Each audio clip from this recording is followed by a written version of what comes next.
pag-usapan natin ngayon, hindi naman yung mga bale-balentong na mga testimonya ng mga nagsisinungaling na lahat sila ay corrupt, kung hindi, kung ano ang sinabi ng minority. Yung minority of 8 sa Senado ay nag-issue po ng minority report na nagkukumpirma na talaga naman pong lantara ng kababalaghan sa mga proyektong infrastruktura, lalong-lalo na sa mga flood control projects.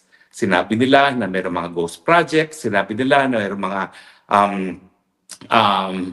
substandard na mga proyekto, sinabi nila na mayroong sabwatan sa bidding, nayarian sa bidding, at syempre, pagdating sa pananagutan, ang sinisi nila ay ang Kamara de Representante at bagamat hindi pinangalanan, ay talagang yung liderato ng Kamara dahil sila naman ang nagbigay ng pondo, lalong-lalo na doon sa mga manumalyang mga proyekto, yung mga insertions na tinatawag. Pangalawa, sila rin ang may kapangyarihan na dahil sila ang gumawa ng pangtao ng budget, dapat sila rin ang nagsiguro na yung pera ng taong bayan ay nagastos ng tama. Kaya nga meron tayong tinatawag na plenary powers ang Kongreso, no? Para nga siguraduhin na tama ang paggastos sa pera ng taong bayan. Abay, kaya naman tayo gumawa ng Kongreso, hindi lang para masiguro na hindi tayo pagbubuwisan, na hindi tayo kinukonsulta kung paano gagastusin nating pera. Kung hindi, yung ating mga ginawang representante, sila rin ang magsisiguro na magagastos sa tamang pamaraan ang ating pera. Pero nangyayari po, yung mga representante natin, sila ang naglalapa. Kaya ang basihan ng pananagutan ayon sa Minority Report, itambaluslos at malinaw. Siya ang liderato, siya ang leader ng House na nagpapasa ng pantaunang budget. Siya ang nag-approve ng lahat ng mga insertions sa ginagawa ng mga mambabatas. Dahil after all, as Speaker of the House ng Administration Party, ang dapat niyang gawin ay talagang maipasa yung budget as requested by the President. At kung yan ay nabago, yan ay dahil sa approval ni Tambaluslos. Pangatlo, siya ang may responsibilidad na masiguro nga rin na ang pera ng taong bayan ay nagagastos sa tamang mga pamamaraan. At pang-apat, siya rin ang may responsibilidad na masiguro nga na yung mga nagkakamali at mga lumalabag sa batas ng mga kongresista, mga senatong at mga kontratista ay nakakasuhan na imbestigahan at napaparusahan. Siyempre, ang Tambaluslos ay lulusutin sa pananagutan. Pero paano naman siya ngayon makakalusot dito sa testimonya ng dalawang testigo, napakatapang babae, talaga ako, saludo ko sa mga kababaihan, hindi umatras sa laban, na nagsabi na yung bahay na 3,000 square meters worth 1.6 billion na binili kay Doris Magsaysay Ho ay pag-aari ni Tambaluslos. Tambaluslos, magkano bang sweldo ng Speaker of the House? Sabihin na natin 4 million a year. Saan mo kukunin ang 1.6 billion na halaga ng bahay na yan? At mantakin ninyo, hindi lang naman yan ang bahay niya dyan. Ako nakarating na mismo sa bahay niya dyan sa McKinley na mahigit 1 hektarya. Pero yan ay nakuha nila, nakamkam nila yan panahon ng martial law. No? Kaya nga po, ang balita ko, nung buhay pa ang tatay ni Tambaluslos, talagang nag-aaway sila ng tatay ni Bangag at ni Bangag mismo dahil nga ang reklamo nila, hindi nag-iintrego ang tatay ni Tambaluslos. Kaya naman napakalaki ng bahay nila sa Forbes Park na una. No? Alam ba yung bahay na yun? May tennis court, may swimming pool, 1 hektaryang mahigit ang bahay na yan. Tapos ngayon, namili pa. Huwag natin kakalimutan na itong bahay na kinilala ng dalawang testigo bilang pag-aari ni Speaker Romualdez sa 30 Tamarin ay parehong bahay na sabi ni Zaldico ay ipinabili ni Bangag kay Speaker para dyan iimbak ang lahat ng kwarta na kinita nila galing sa smuggling na agricultural products at infrastructure projects. Ganong kadaming pera ang inaasahan nilang pumasok na mapupuno ang isang bahay na mayroong lupa na 3,000 square meters. Dahil ayaw na nga nilang i-deposito sa bangko yan.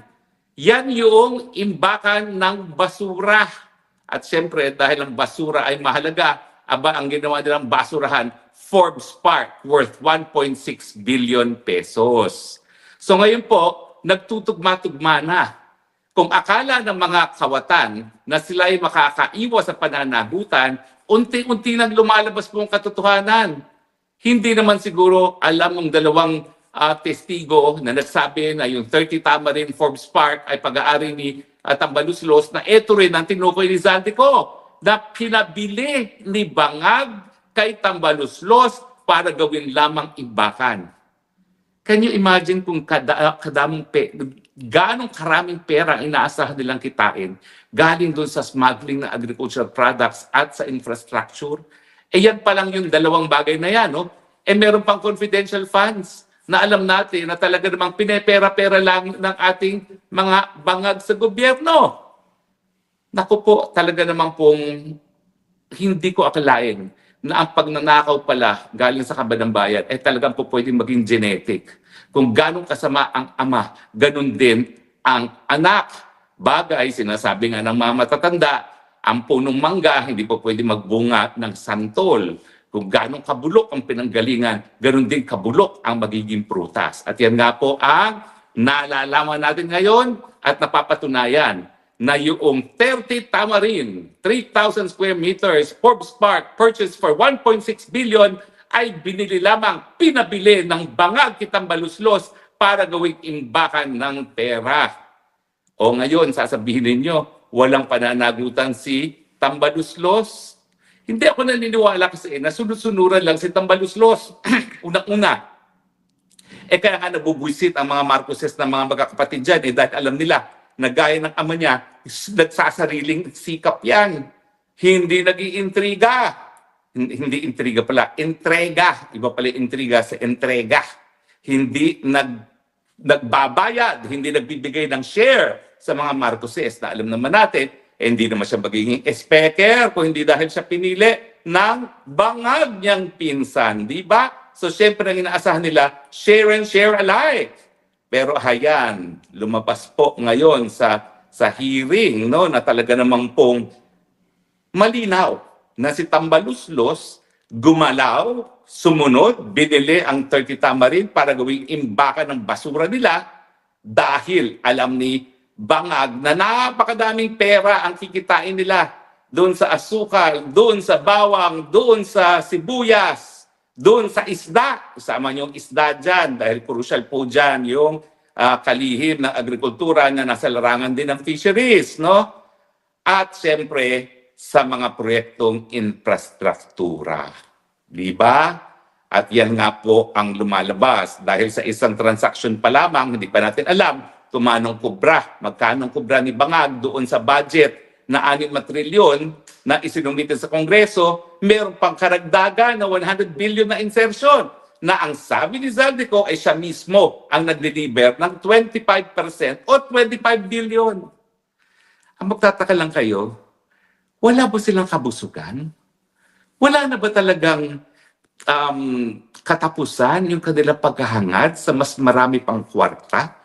Biro mo, 20 anyos na silang nagnakaw sa kaban ng bayan na panahon ng martial law. Hanggang ngayon, ganun pa rin ang gawain nila.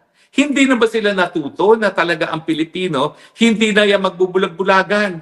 Hindi na ba niya ma-realize na pinagbigyan lang siya ng huling pagkakataon para iayos ang pangalan niya, ang pangalan ng kanyang pamilya, pero ngayon, lalo pa niyang binaboy ang pangalan ng kanyang pamilya dahil at least ang kanyang ama hindi binigyan ng kahit sinong paratang na nagdodroga ng cocaine. So ito, college dropout na, palagi lang ang kamot sa ulo pag dumarating ang bagyo at merong aberya, tapos ngayon lumalabas, singhot pa ng singhot, at gaya ng ama, walang kabusugan sa paglamon ng kaban ng pera galing sa kaban ng bayan.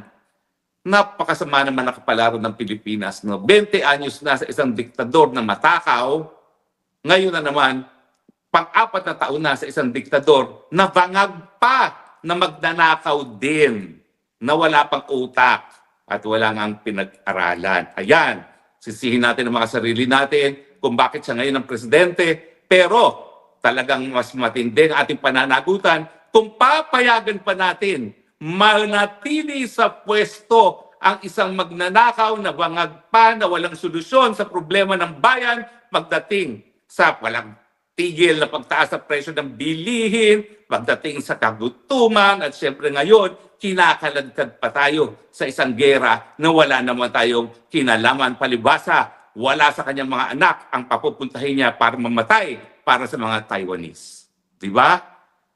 Sabi sa inyo, dapat baguhin na ang national anthem.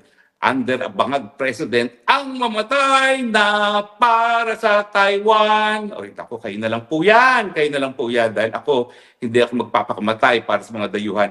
Para lamang sa inang bayan. Para lamang sa kapwa Pilipino.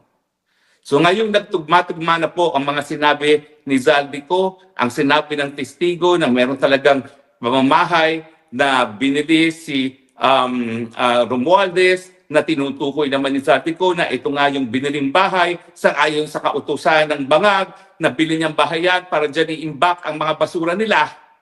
Ano nang gagawin ninyo? Ako ngayon nangingilabot. Napansin niyo ba sa hearing na nagtatanong sa witness, ang sasagot, si Senator Ping? Ewan ko ba kung ano nangyari kay Senator Ping? Talagang hinahanga ako po yan sa Senator Ping. Nung siya'y nagtago, ako pang tumayo sa pagsalita niya. Kasi nga, believe ako kay Senator Ping dahil sa mulat-mula, siya talaga yung naninindigan laban sa pork barrel, laban sa pagnanakaw ng mga congressman at senatong pagdating sa pantao ng budget. Bakit ngayon? Parang meron siyang pinagtatakban. Hindi ba malinaw sa kanya ngayon ang pananagutan ni Martin Romualdez? Hindi ko maintindihan na alam naman niya bilang isang mambabatas din kung ganong makapangyarihan ang leader ng Senado at ng Kongreso. Wala pong demokrasya dyan. Siguro sa Senado, dahil lahat sila ay merong mandato galing sa buong bayan, mahirap maging diktador ang Senate President. Pero dito sa Kamara, pag ikaw ay Senate President na binigyan baspas ng Presidente, sunod-sunod ka lang. Miski ikaw ang hari sa iyong distrito, ikaw ay sunod-sunuran lang sa speaker. At dahil nga ang budget po, ang pinaka-importanting katungkulan ng mga mambabata sa mababang kapulungan, mga congressman, talaga ang number one influence ng speaker pagdating sa pantao ng budget. Kung gusto mo maka-insertion, kailangan may initial yan speaker. Otherwise, kahit aproban pa yan ng secretary ng DPWH, kapag merong humingi ng mas malakas, tanggal ka. Kasi simple lang po yan Sabihin natin 10 ang budget. Okay, kapag meron kang tinanggal na 1 billion, may pagkukunan ka, may mawawalan. So siyempre, kung malakas yung isa speaker, kung muna 1 billion, meron natanggalan. O paano ngayon kung magreklamo yung natanggalan? So talagang in the end, it is only the speaker that will decide kung sinong po pwede magkaroon ng insertion. Siya lang ang susundin, pati na Committee on Appropriations. Kaya naman, ang committee chairman ng appropriations dapat talaga sunod-sunuran kay speaker. Hindi po nangyayari yan na may sariling takbo ang committee chairman ng appropriations. Yan lang pong trabaho niya ay ipagpatupad ang gustong mangyari na speaker. At siyempre, kaya naman nasusunod ang gusto ng speaker dahil yan ay merong approval, whether or not express galing sa presidente.